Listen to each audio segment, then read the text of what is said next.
오늘날 우리 사회에서 사람을 판단하는 가장 일반적인 이제 기준 가운데 하나가 돈입니다. 그러면은 돈이 풍성한 사람과 또 그렇지 못한 사람을 우리가 어떻게 알 수가 있습니까? 일반적인 그 구별 방법은 타고 다니는 차량을 보면서 경제적인 수준을 이렇게 대충 그 짐작을 하게 되고, 또 입고 다니는 옷과 또 액세서리, 어떤 가방을 들고 다니느냐, 또 손목시계가 뭐고 반지가 어떤 반지고 또 목걸이 등 이런 것들을 보면서 조심스럽게 이제 사람들의 경제적인 수준을 우리가 이제 구분을 하게 됩니다. 왜 사람들이 명품에 관심이 많습니까? 사람들이 명품 옷을 입고 다니느냐 안 입고 다니느냐, 또 명품 액세서리를 갖고 다니느냐 또 이렇게 안 갖고 다니느냐를 보고서 있는 사람 또 없는 사람으로 평가하는 그런 우리 한국 사회의 기준 때문에, 그래서 많은 사람들이 이제 명품 옷 또 명품 가방, 뭐 명품 신발 이런 부분들에 이제 많은 관심을 이제 갖고 살아가고 있습니다. 그러니까 우리 한국 사회에서는 가난한 사람도 이렇게 깜짝같이 속일 수 있는 방법은요, 하여튼 뭐 그 명품 옷, 명품 액세서리를 탁 이렇게 열심히 가지고 다니면은요, 그렇게 한 1, 2년만 다니면은 이렇게 경제적으로 좀 그 힘든 사람들도 주변 사람들이 볼 때는 야 진짜 대단한 그런 물질의 부유함을 가지고 있구나 이렇게 깜짝같이 속여가지고, 그래서 우리 사회에 여러 가지 사기 사건들도 많이 생기는 거죠. 우리나라 사람들은 외모를 보고 사람들을 판단하는 것이 유별나게 강한 민족입니다.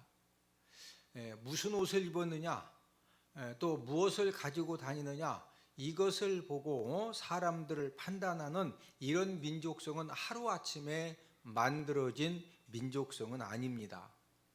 우리나라는 예전부터 양반과 상놈이 있었고 양반과 천민이 있었죠. 자, 입는 옷도 동일했어요? 양반 옷과 천민 옷이 달라요? 다릅니다. 여러분, 예전에 천민이면서도 많은 돈을 벌었던 사람들은요, 항상 그 양반들의 양반 옷을 이렇게 볼 때마다 나도 저 옷을 입고 싶은데, 그 당시에는 천민이 양반 옷을 입으면은요 돌로 맞아 죽습니다. 맞아 죽는 정도는 아니도 바로 그냥 포졸들에게 붙들려 가지고 이제 포도총에 끌려 가거든요. 이제 어떤 옷을 입고 사느냐에 따라서 사람 신분이 구별된 그런 나라에서 우리 선조들이 몇천 년 동안 살아왔습니다. 그래서 이 겉옷에 관심 많은 이런 민족성이 지금도 뿌리를 저와 여러분들의 삶 가운데에서 깊이 아직도 내리고 있습니다. 이런 민족성 때문에 우리나라는 이 명품 구입 소비 열기가 세계에서 몇 등입니까? 1등입니다. 명품을 구입하기 원하는 사람은 많은데 이제 이 명품 회사에서 전략적으로 한 번에 엄청나게 주는 게 아니에요. 감질나게 줘요. 그래서 TV 가끔 보시죠. 그 백화점에 그 명품 뭐 이렇게 물건을 이렇게 판다고 하면은 줄을 그냥 밤새 서가지고 막 문 열자마자 쫙 가가지고 그냥 금방 싹 사갑니다. 그래서 이제 알바생을 기용해가지고 무슨 알바냐, 명품 이거 살려면은 밤새 줄 서야 되니까, 그래서 이제 이런 명품 구입 알바 이제 생들도 이렇게 많이 늘고 있습니다. 그래서 이제 우리가 가끔 TV나 뉴스를 보면은 왜 우리 한국에서만 유별나게 똑같은 제품을 호주에서 파는 가격, 일본에서 파는 가격, 미국에서 파는 가격, 한국에서 파는 가격이 다르냐? 어느 나라에서 파는 명품 가격이 최고 비쌀까요? 우리나라죠. 왜? 옛날부터 양반 상놈 이 옷이 신분을 어떤 구분했던 이런 그 어떤 잔재가 남아가지고 하여튼 명품을 안 가지고 다니고 명품을 안 걸치고 다니면은 이 무시당한다.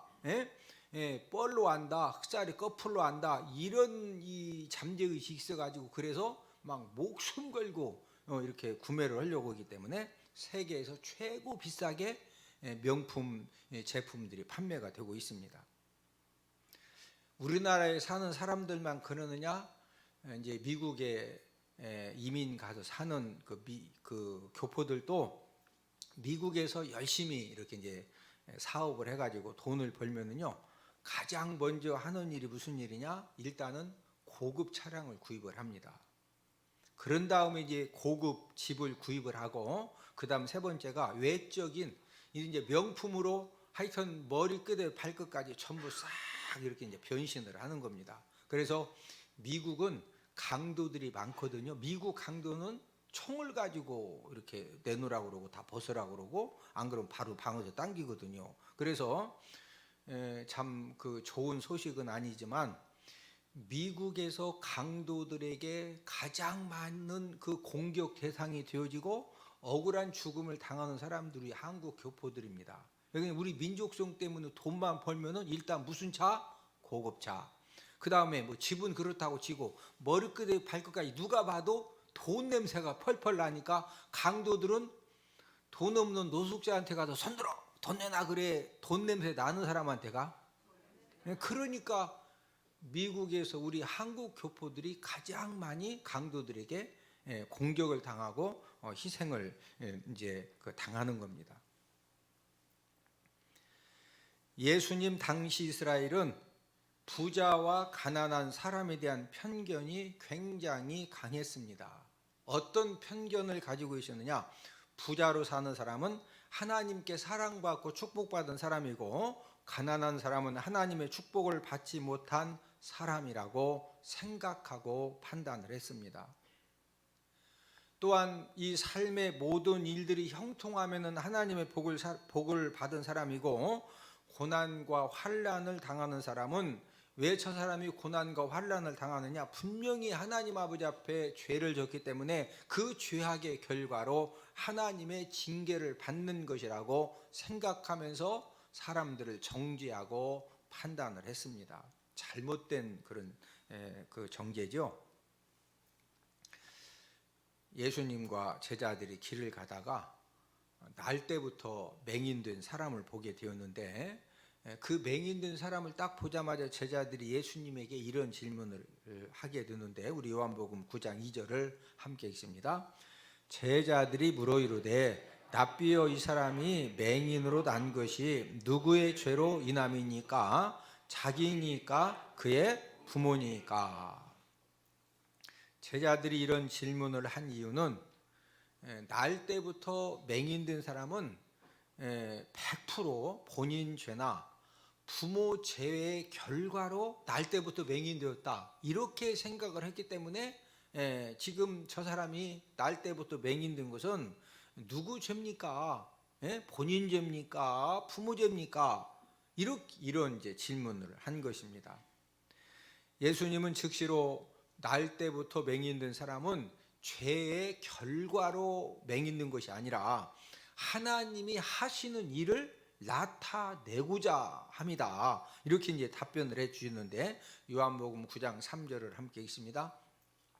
예수께서 대답하시되 이 사람이나 그 부모의 죄로 인한 것이 아니라 그에게서 하나님이 하시는 일을 나타내고자 하심이라.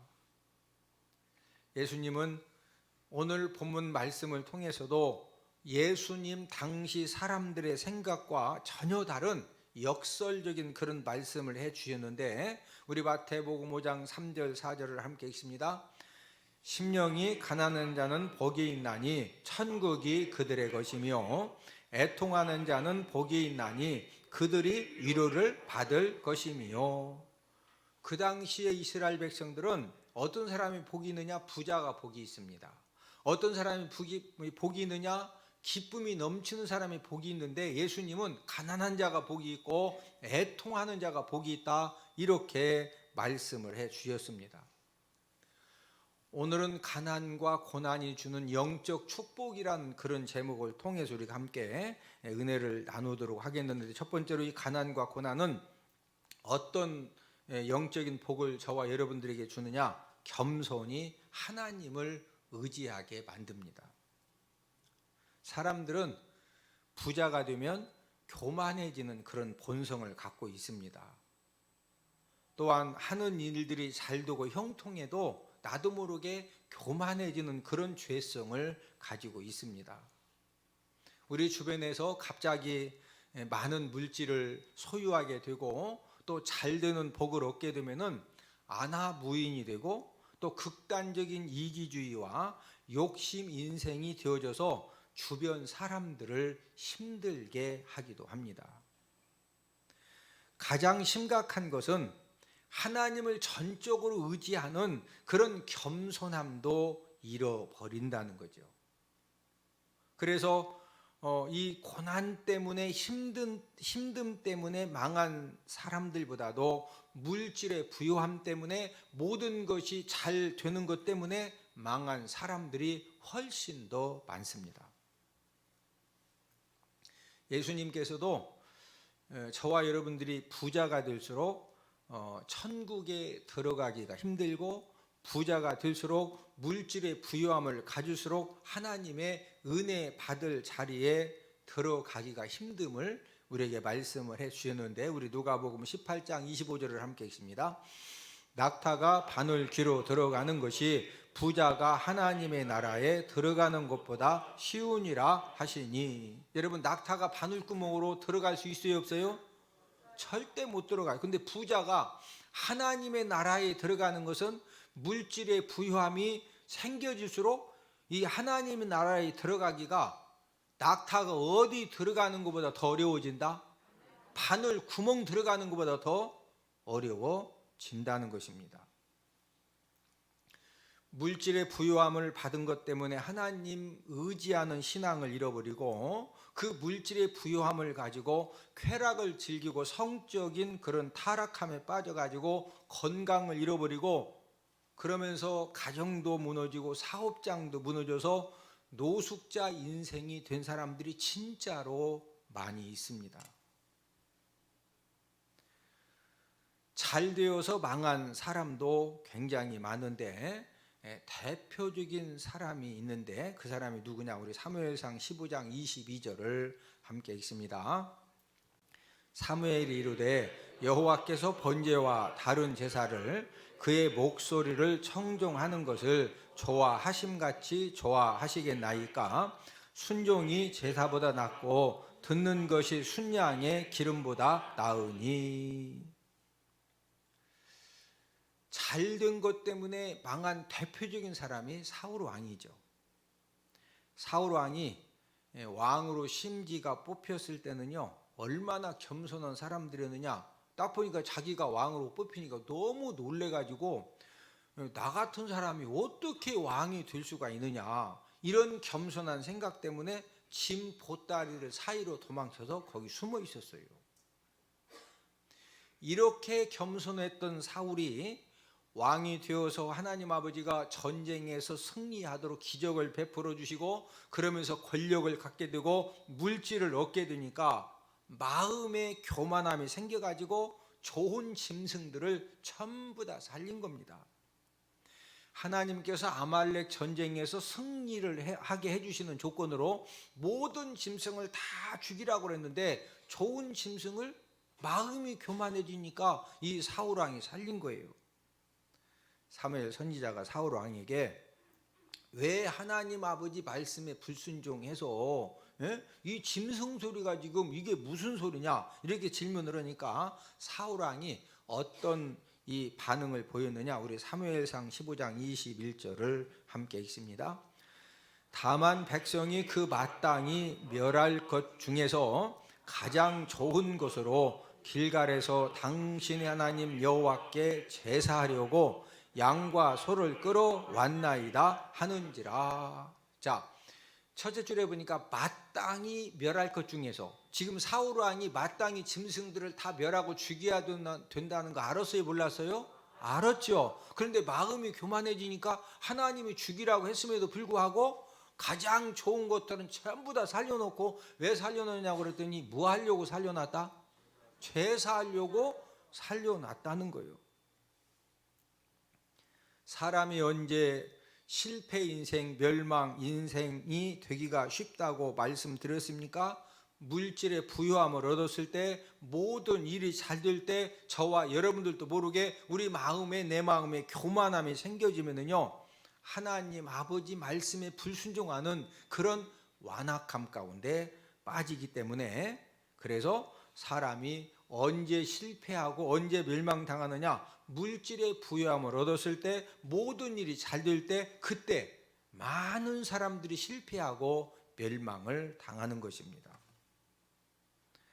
하나님의 자녀들도 물질의 부유함과 형통함을 얻었을 때 실패 인생과 멸망 인생이 될 수 있는 위험성을 더 많이 갖게 됩니다. 가난과 고난 때문에 힘든 사람은 당장은 여러 가지 경제적인 힘듦도 있고 정신적인 힘듦도 있고 어려움은 있지만, 실패 인생과 멸망 인생이 될 확률은 굉장히 적어집니다. 그리고 그 극한 그런 고난과 극한 환난 가운데에서 진짜 하나님 아버지만 의지하면은요, 모든 것들이 풀어지고 열려질 수 있는 이제 그런 엄청난 이제 은혜를 이제 갖게 되는 것입니다. 저와 여러분들도 인생 삶을 살다 보면은 전혀 생각하지 못했던 극한 물질의 궁핍과 고난 상황을 만나기도 하고, 때로는 그 물질의 궁핍과 고난 상황이 단기적으로 끝나는 것이 아니라 장기적으로 계속적으로 물질의 궁핍과 고난 상황 가운데 이제 있게 만드는 그런 경우도 있습니다.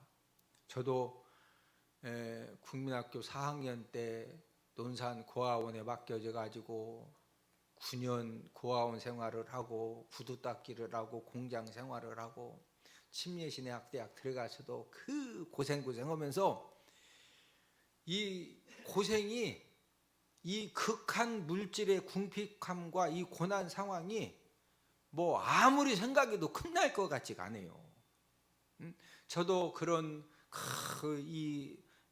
이제 상황들을 경험을 하면서 주변에서 무슨 말을 해도 어쨌든 그런 상황이 있는 사람은 남들이 전혀 이해하지 못하는 그런 고통도 겪어야 되고 힘듦도 겪어야 되고 절망감과 이 좌절감도 겪으면서 자연스럽게 낮은 마음, 겸손한 마음이 그냥 되어지는 겁니다. 무슨 뭐 자존심도 없고 뭐 이제 그런 게 없는 거예요. 당장 지금 죽게 생겼는데, 진짜 사람이 죽게 생기면은요, 뭐 자존심이고 뭐고 그런 거 없는 겁니다. 그러나 한 가지 중요한 것은 세상 사람들과 하나님 자녀들과 차이점은 뭐냐? 하나님의 자녀들은 너무나도 그 물질의 극한 그 가난과 그 감당할 수 없는 그 환난 사건 때문에 그런 상황에서 하나님 아버지를 바라보고 하나님 아버지의 도우심을 간절하게 구하기만 하면은요, 하나님 아버지는 언제든지 전화 위복의 역사를 일으켜 주시고 하나님이 기적을 베풀어 주시고 합력하여 선을 이루어 주시는 그런 하나님의 역사를 베풀어 주시는 줄로 믿습니다. 누구의 도우심만 찾으면, 하나님 아버지의 도우심만 찾으면은요, 모든 것들을 하나님 아버지가 합력하여 선을 이루어 주시는 그런 역사를 베풀어 주십니다. 2주 전부터 우리 교회 집사님 아들 이 사무엘을 이제 장애우들을 돌봐주는 단기 보호소에 입소를 시키기 위해서 대전시에 단기 보호소가 20여 곳이 있는데, 이제 그 20여 곳에 전화를 해서 이제 상담을 하는 겁니다. 이렇게 이제 좀 입소를 시키려고. 그럼 이제 그쪽에서는 질문이 장애 진단이 무엇이냐 이렇게 질문을 해요. 그러면 이제 제가 자폐성 심한 장애입니다 이렇게 답변을 하면은요, 대면 상담도 거의 다 그냥 거절을 합니다. 왜냐하면 이분들이 경험이 많아가지고 자폐성 심한 장애 하면은 어떤 증상이고 어떤 아동인지를 전부 다 알기 때문에 아예 그냥 만나봤자 소용도 없다. 그래서 아예 상담도 거절을 합니다. 그러니까 이제 어디 그 위탁은 해야 되고, 그래서 동사무소를 우리 이제 김규환 장로님하고 함께 찾아가기도 하고, 또 중구청에 전화해서 시설 소개를 좀 부탁하기도 하고, 또 우리 태평일동 그 복지 담당 공무원은 이미 지금 자폐성 심한 장애의 아동을 경험을 해가지고 이제 뭐라고 그러냐면은, 전에도 이런 아동이 있어가지고 대전시의 모든 그 위탁 시설에 전부 다 부탁을 했는데 다 거절당해가지고 이제 전라남도, 경상북도 다른 도시에 입소를 부탁하려고 본인이 전화를 했는데도 전부 다 거절을 당했다는 이제 그런 경험담도 들려주었습니다. 다행히도 이제 20곳을 알아봤는데 대면 상담을 2곳에서 허락을 해서 이제 사무엘을 데리고 이제 사무엘 할머니 전사님하고 저하고 우리 강교동 전사하고 직접 가서 입소 상담을 했는데, 한 곳은 거절을 당했고, 또 한 곳에서 입소 경험이라고 보는 게 이제 입소 경험이 뭐냐면요, 2주 동안 보호소에서 한번 데리고 있어 본 후에 적응을 잘하면은 계속 돌봐주는 것이고, 만약에 적응이 안 되면은 2주 이제 후에는 다시 데리고 와야 되는 겁니다. 다 거절하는데 그래도 한 곳에서 2주 경험할 수 있는 기회를 준다고 해서 그때부터 이제 건강진단서, 코로나 음성 확인서, 또 약 처방전을 받아가지고 약을 준비하고 복지 카드를 재발급을 하고 활동 도우미 카드를 또 만든 후에 진짜 그 열심히 준비해가지고 지난주 수요일에 입소를 시켰습니다.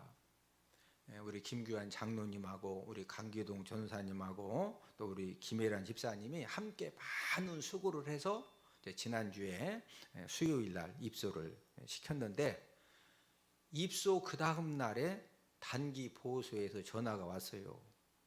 목사님, 하루에 3번 약 복용을 하는데도 이제 입소한 지 그 다음 날 아침에 빨래 건조대를 다 부시고 막 책상을 엎고 또 옆 사람을 막 물고 그러니까 이 상태에서는 바로 지금 데려가야 될 상황인데, 그래서 이제 그 보호소에서 거래하는 그 병원에 가서 약 좀 처방해 달라고 했더니 못 해준다는 거예요. 원래 처방받은 곳에 가서 이렇게 약 처방을 받으라고 그러니까 사무엘이 좀 이렇게 진정될 수 있는 더 센 약을 좀 처방받아서 갖다 달라. 그렇지 않으면 우리가 감당이 안 된다. 그래서 이제 금요일 날 약을 다시 처방을 받아서 전달을 해 줬습니다. 이제 어제도 이제 제 이야기를 듣는 사람들은 이 상황이 얼마나 심각한지를 잘 모르고, 저처럼 막 데리고 진짜 전화해보고 쫓아가 본 사람은 얼마나 절박한지를 이제 저는 알거든요. 그러니까 걱정이 되니까 어제도 제가 전화를 했어요. 원장님, 어떻게 약을 타다 줬는데 좀 효과는 있습니까? 그렇지 않은데 전화를 하려고 했다고 하는 거예요. 여전히 막 옆에 있는 이제 12명이 함께 있는데 옆에 있는 다른 아이들을 막 물고, 또 이 사무엘이 건강하거든요. 그러니까 이제 활동량이 굉장히 많습니다. 막 여전히 막 들러 엎고 높은 데 올라갔다 내려왔다 하도 좀 이렇게 막 건강해서 활동량이 강하니까 다른 장애우들이 이제 11명이 있는데, 그 11명이 원장님, 아니 왜 저런 애를 데려와 가지고 우리 힘들게 하느냐, 빨리 집에다 데려다 주라고 이렇게 이제 아동들이 함께 있는 아동들이 이제 말을 하는 겁니다. 사무엘 엄마는 집에 없고, 또 아버지는 아침 일찍 이렇게 직장에 가서 또 이제 밤 늦게까지 일하고 돌아오고, 또 할머니는 사무엘 동생 2명을 또 이렇게 이제 돌보기 때문에 이제 사무엘이 집에 오면은요 감당이 이제 전혀 안 됩니다. 지금 상황은 2주 후에 집에 데리고 와야 할 확률이 80% 이상입니다. 이제 그 사무엘을 받아줄 보호소와 기관이 뭐 거의 없다고 하는 것이 이제 맞습니다. 그러니까 이제 저는 이 사무엘이 집에 다시 오게 되면은 적응을 못하고 오게 되면은 어떻게 해야 되나, 이게 이제 저도 아무리 기도하고 막 여기저기 두들겨봐도 아직은 이제 답이 없으니까. 그래서 지난 금요 심야 기도회 때도요, 저는 진짜 간절하게 하나님 아버지 앞에, 진짜 하나님 아버지가 은혜 주셔서 우리 사무엘이 잘 적응을 해야 되니까 얼마나 간절하게 기도를 했는지 모릅니다.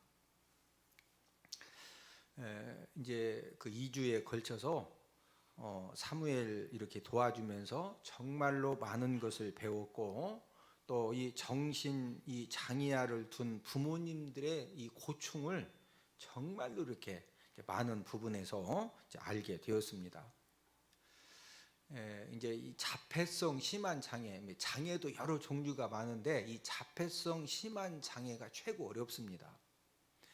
자폐성 심한 장애를 가진 자녀를 둔 경우에는요, 이제 이 자녀가 나이가 들수록 할아버지 할머니도 막 주워 패고 어머니도 주워 패고, 아버지가 힘이 더 셀 때는 있는데 본인이 딱 봐서 아버지보다 힘이 세다, 아버지에게도 막 폭력을 휘두릅니다. 이제 어떻게 나보다 힘이 센지 약한지를 아느냐, 이제 이 자폐성 심한 장애를 가진 아동들은요, 옆에 사람이 있으면 가서 한번 꼬집어 봐. 꼬집었더니 그냥 이 딱 꼬집자마자 이 어머서 막 성질을 확 내고 눈에서 막 불이 나고, 딱 봤더니 어이구 무서운 사람이. 그 다음부터 꼬집으러 갈까요 안 갈까요? 안 가죠.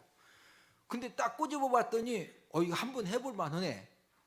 이러면 이제 좀 막 자기가 하는 행동에 이렇게 그 못하게 하면은 그냥 사정없이 막 꼬집고 물고 이제 폭력을 행사를 하는 겁니다. 그러니까 그리고 이제 그 지능이 이렇게 아주 모르는 것이 아니기 때문에 이제 한번 꼬집어도 보고 막 살짝 물어도 봤더니 어머니가 어느 날부터는 나보다 힘이 좀 약하네. 그래서 자폐성 심한 장애를 가진 이제 그런 자녀를 둔 가정은 95% 이상이 부부가 결국엔 그 자녀 때문에 이혼을 하게 되고 또 가정 파괴로 이어집니다. 그리고 모든 시설에만 맡겨도 그나마 이렇게 그냥 맡기는 게 아닙니다. 이렇게 이제 돈도 내야 되는데 모든 그 시설에서 입소를 전부 다 이제 거절을 하니까 이제 문제는 이제 이게 문제예요. 그래서 자폐성 심한 장애를 가진 이제 그런 이제 아동들이 대전에만 해도 몇백 명입니다. 자폐성 심한 장애 이제 아동들의 부모님들은 이제 일반 사설에서는 절대 이제 안 받아주니까 국공립 장애 시설을 만들어서 입소를 시켜달라고 진정서를 내고 탄원서를 내고 또 데모도 하고 나름대로 진짜 막 몸부림을 치지만은 그게 이제 쉽게 되지가 않습니다. 우리가 이제 이런 생각을 해볼 수가 있어요. 아니 자폐성 심한 장애 아동들을 왜 시설에서 안 받아주냐, 이거 잘못된 거 아니냐, 이렇게 이제 단순하게 생각을 할 수가 있는데, 제가 경험을 해보니까 절대로 그 시설들이 안 받아주는 것이 잘못이 아닙니다. 왜 잘못이 아니냐면은 원래 모든 시설은 정신장애자들을 3명에서 5명을 교사 1명이 돌보도록 인원 교사 지원을 해줘요. 그러니까 24시간 돌봐야 되거든요. 그런데 자폐성 심한 장애는 교사 2명, 3명이 1명을 이렇게 돌봐도 감당이 안 되는 겁니다. 제가 이제 사무엘을 데리고 단기 보호소에 처음 면접을 보러 갔는데 딱 가니까 우리 사무엘이 이제 그 보호소 사무실을 딱 스캔을 하더니 뭘 발견했느냐, 어항을 발견을 했어요. 이제 어항에 딱 필이 꽂힌 겁니다. 이 자폐성은 뭐 하나에 막 집착을 하거든요. 이제 거기에 필이 딱 꽂히니까 사무실에 있는 모든 물건을 갖다 어항 속에다 물속에다 다 집어넣는 거예요.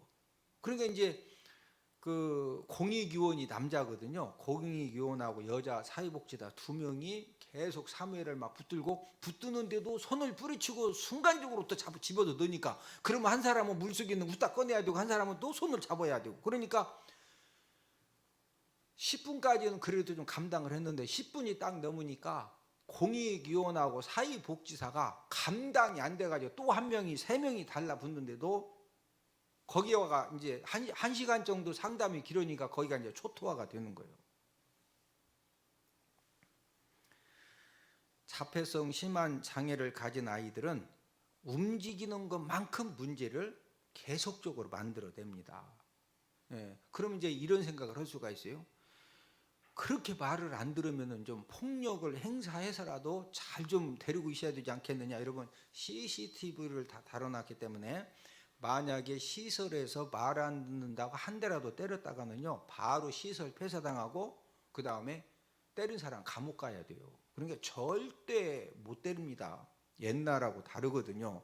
그러면은 자폐성 심한 장애를 가진 아동 한 명 이렇게 돌보려다가 원래 선생님 한 명이 3명이나 5명을 돌봐야 되는데 그 아동 한 명이 막 2명, 3명이 붙어도 감당이 안 되고, 그러다 혹시라도 뭐 막 밀치기라도 해가지고, 왜 그러냐면 아동이 또 막 물고 때리려고 그러니까 왜 무냐고 하다가 뭐 하면은 이렇게 CCTV 잘못 지키면은요, 시설 폐쇄당하고 감옥 가야 되니까 여러분들 같으면은 받아줄 수 있겠어요? 못 받아주겠어요? 이해가 되죠? 그래서 제가 이렇게 직접 다녀보니까 안 받아주는 시설들에 대해서 제가 다 이해가 되는 거예요. 또 사무엘은 또 꼭 맡겨야 되니까 또 우리 입장에서는 막 철박하게 여기도 찾아가보고 저기도 찾아가보고 막 부탁도 오고, 이러기 때문에 참 쉽지가 않다는 거죠. 사무엘과 같은 자폐성 심한 장애를 가진 아이들의 부모님들은요, 누구보다도 겸손하게 하나님을 의지하고 또 하나님의 도우심을 구하면서 뭔가 이렇게 돌파구를 찾아보고 또 어떤 해결책을 찾아보려고 정말로 열심히 사방팔방으로 노력들을 하고 있습니다. 하나님은 가난과 환난을 통해서 많은 사람들을 훈련하셔서 하나님을 더욱더 의지하는 그런 사람이 되기도 하십니다. 때로는 하나님이 가난의 도구, 이 고난의 도구를 사용하셔서 불순종의 삶을 살아가고 죄악된 삶을 살아가고 교만한 삶을 살아가는 그런 영혼을 살리시고 또 하나님을 절대 의지하는 사람이 되기도 하십니다.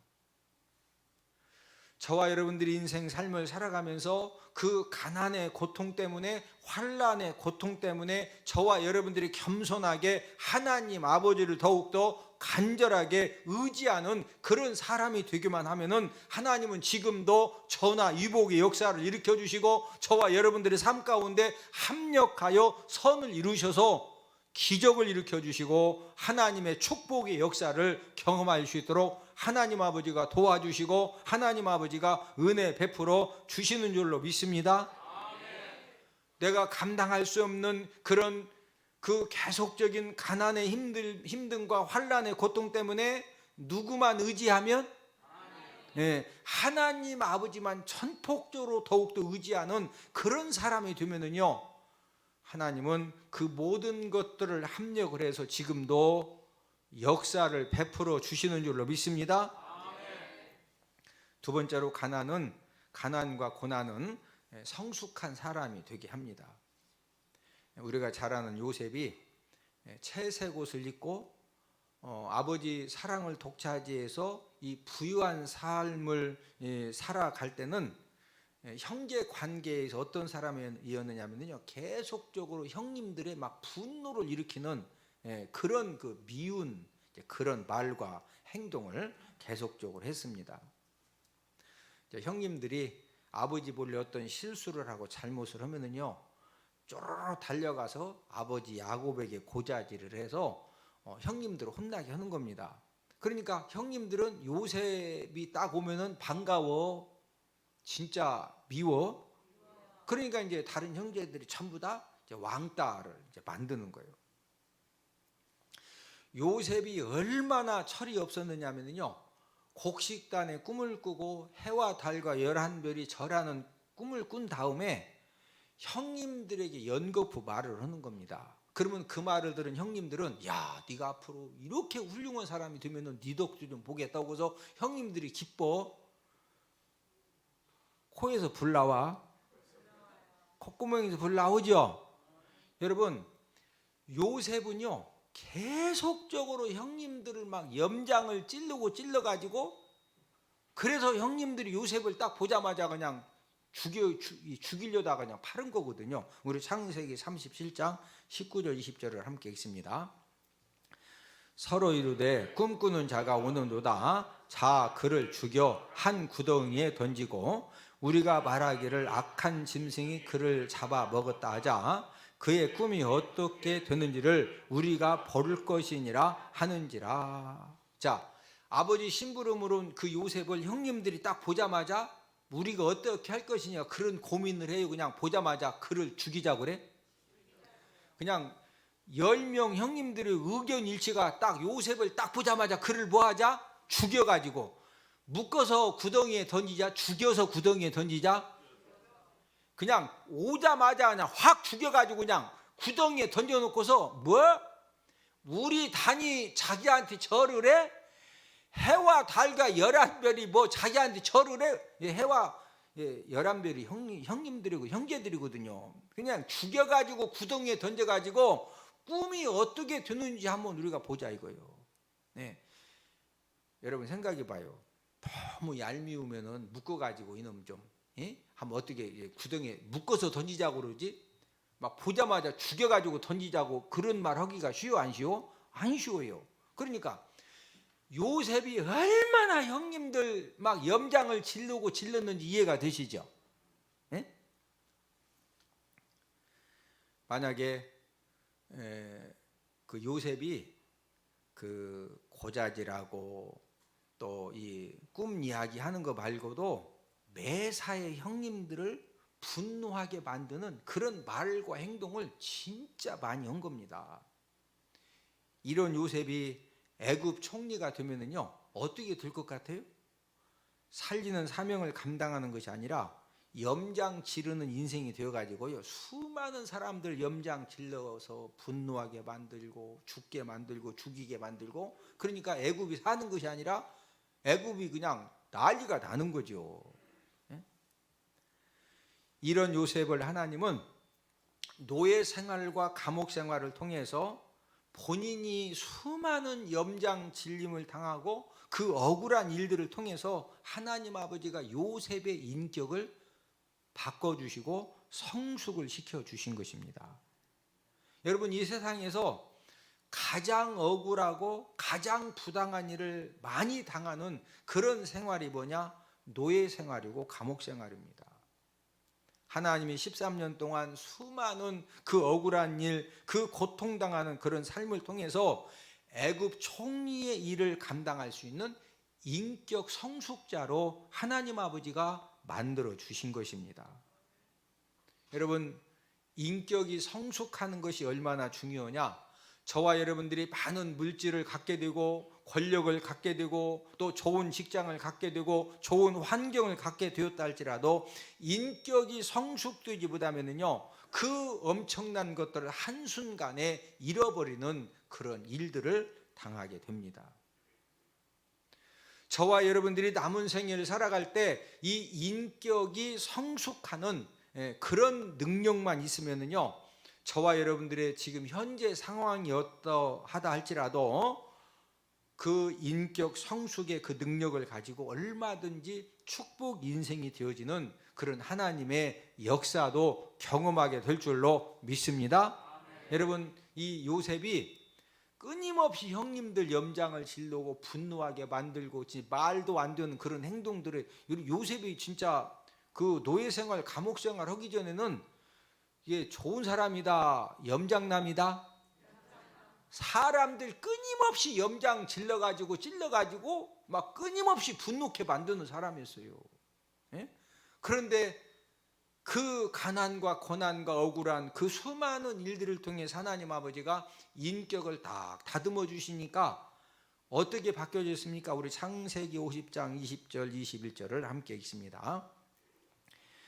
당신들은 나를 헤아려 하였으나 하나님은 그것을 선으로 바꾸사 오늘과 같이 많은 백성의 생명을 구원하게 하시려 하셨나니 당신들은 두려워하지 마소서. 내가 당신들과 당신들의 자녀를 기르리라고 그들을 간곡한 말로 위로하였더라. 아버지 야곱이 돌아가신 다음에 형님들은요, 이 동생 요셉을 애굽의 노예로 판 것 때문에 굉장히 두려웠거든요. 그래서 막 언제라도 이제 아버지가 살아계실 때는 그 해코지 안 했지만 본인들도 알거든요. 13년 동안 요셉이 얼마나 어마무지한 그런 고통을 경험했는지. 그래서 막 죽일까 봐 두려울 때 요셉이 지금 형님들을 위로하는 내용입니다. 이게 바로 요셉의 그 인격의 그 성숙함이 있기 때문에 지금 막 형님들을 두렵게 해요? 형님들을 위로해요? 형님들을 진짜 위로를 하잖아요. 저와 여러분들도 극한 가난과 극한 이 환난을 당하면은 분명히 많은 힘듦과 고통을 당해야 됩니다. 모든 자존심도 내려놓게 되고, 또 어떤 경우에는 정말로 너무 억울하게 무시당하고 또 짓밟힘을 당할 수도 있습니다. 사람은 언제 그 막 이 쓴뿌리가 깊은 이 교만함과 이 자존심, 이 불순종이 언제 깨어지고 이 부서질 수가 있느냐면요, 사람이 그냥 진짜 아무런 그 힘도 없이 그런 극한 가난과 그 억울한 그런 일들, 이런 것들을 통해서 이 자존심, 이런 것들을 그냥 아직도 막 이 자존심 상한다는 것은 그래도 뭔가 버틸만 하니까 자존심도 상하는 거예요. 사람이 진짜 죽을 상황이 되면은요, 자존심이고 개털이고 말털이고 그런 거 아무것도 소용없어. 그냥 일단 한 끼라도 먹어야 돼. 이럴 때 사람의 교만함과 자존심이 완전히 깨어지고 부서지면서 그때 이 성숙한 인격에 싹이 나서 성숙한 인격이 자라게 되는 겁니다. 이 정도 되면은요, 어떤 상황을 만나도 그 모든 것들을 잘 감당하는 영적인 힘을 얻게 되는 거예요. 우리 빌립보서 4장 12절을 함께 읽습니다. 나는 비천에 처할 줄도 알고 풍부에 처할 줄도 알아. 모든 일 곧 배부름과 배고픔과 풍부와 궁핍에도 처할 줄 아는 일체의 비결을 배웠노라. 겸손해지고 성격이 죽어져서 실패한 사람은 한 명도 없습니다.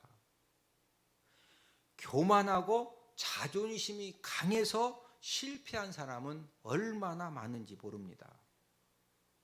성숙한 인격 때문에 끊임없이 다른 사람들에게 양보하고 손해보면서 살았던 사람들은요, 다 나중에는 성공 인생이 되었지만 욕심이 충만하고 이기심이 충만해서 그냥 자기밖에 모르는 사람은요, 결국에는 실패 인생이 되어집니다. 우리가 앞으로 살아가야 될 시대는요, 어떤 그 능력이 필요한 시대냐?